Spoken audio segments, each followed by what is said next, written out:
मैंने अभी तक आपको जितना भी जो कॉन्सेप्ट बताए हैं एसक्यूएल ऑपरेटर के, जिसमें मैंने आपको रिलेशनल अलजेब्रा और आपके जितने भी लॉजिकल ऑपरेटर्स और जितने भी ऑपरेटर्स के बारे में मैंने डिस्कस किया है, तो मैं आज एक नया ऑपरेटर आपके सामने लेके आया हूँ, वो है एसक्यूएल कंपैरिजन ऑपरेटर। अब एसक्यूएल कंपैरिजन ऑपरेटर की अगर हम बात करते हैं तो ये बेसिकली कंपेयर कर रहा है the value of two columns in the database. Basically ये कंपेयर कर रहा है टेबल को, और इसको हम कहते हैं बेसिकली कंपैरिजन ऑपरेटर। अब जो कंपैरिजन हो रहा है ऑब्वियस सी बात है कि दो टेबल के बीच में ही होगा, या विद इन अ टेबल भी हम कर सकते हैं in terms of the query. तो कंपैरिजन ऑपरेटर के अंदर जो बेसिक ऑपरेटर्स आते हैं वो आते हैं SQL equal operator, that is denoted as equal sign, SQL not equal operator, SQL greater than equals to operator, SQL less than operator, SQL greater than operator and then less than equal to operator. तो ये sign है, मैंने यहाँ पर mention किया हुआ है।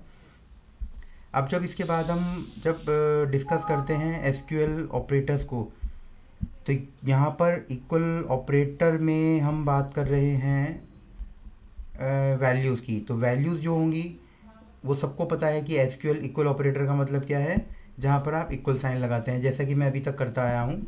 तो आप देखेंगे यहाँ पर select asterisk from employee where employee salary is equal to 22,000। तो ये हमारा इक्वल ऑपरेटर का साइन है। बस सिंपली वही हमें डिफाइन करना है जो अभी तक हम करते आए हैं ऑपरेटर्स की फॉर्म में। तो कंपैरिजन ऑपरेटर हम पढ़ रहे हैं।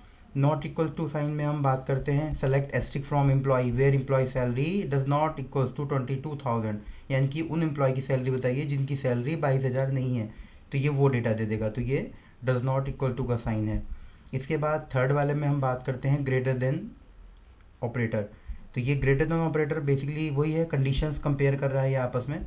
तो ये हम with in a table comparison कर रहे हैं, यहाँ पर हमने किसी दूसरी टेबल की बात नहीं करी है। तो हम विद इन अ टेबल यानी कि एक सिंगल टेबल के अंदर ही हम डेटा को कंपेयर कर रहे हैं। तो यहाँ पर जो साइन है ग्रेटर देन का, वहाँ पे देखेंगे जिन एम्प्लॉय की सैलरी इज ग्रेटर देन 30,000 है, तो केवल 34,000 का जो यहाँ पर एम्प्लॉय का डेटा आ गया।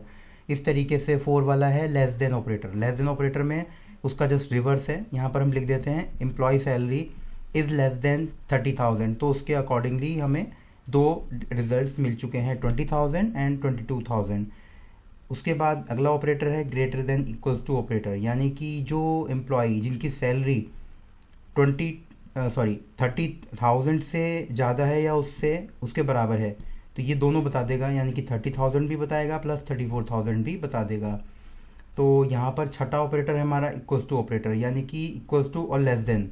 तो मैंने बोला है जिनकी एम्प्लॉय की सैलरी 30,000 के बराबर है या लेस देन है, तो ये 30,000 भी देगा और 30,000 से नीचे वाला भी डेटा भी हमें दे देगा। तो ऐसे करते मैंने आपको टोटल 6 ऑपरेटर बताए हैं कंपैरिजन ऑपरेटर, जिसको आप बहुत ही आसानी से इसको आप अपने एसक्यूएल सॉफ्टवेयर पर जो भी आपके पास वर्जन है आप उसमें इनको परफॉर्म कर सकते हैं। सो आपको इस वीडियो के थ्रू कंपैरिजन ऑपरेटर पता लगा है कि किस तरीके से हम क्लॉज कंडीशन जब लगाते हैं where clause within the select update and delete, तो ये सेलेक्ट अपडेट और डिलीट में ये सारे कंपैरिजन ऑपरेटर यूज़ होते हैं। सो आप एक बार इनको ज़रूर ट्राई करके देखिएगा अपने प्रैक्टिकल सेशन में, और वीडियो अच्छा लगा हो तो आप इसको लाइक ज़रूर करें और शेयर करना ना भूलें। So thanks for watching this video.